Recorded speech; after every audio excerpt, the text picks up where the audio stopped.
ما گذاشتند و مظلوم تمام مخلصان، مخصوصا مخلصان پدر بزرگواران،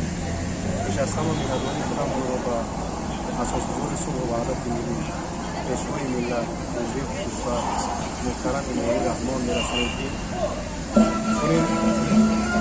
قرآن نیک را به انجام رسانیدند. دستگیری‌ها را نسبت ما و امروز ببینید که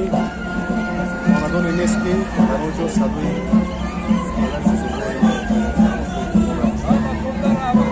بزرگی و قسم برم ما فرزندان باشد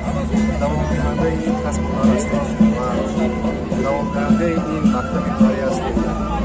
و با وقتی هستیم نامبردار پدر و نامبردار ملت عزیز هستیم چون پدر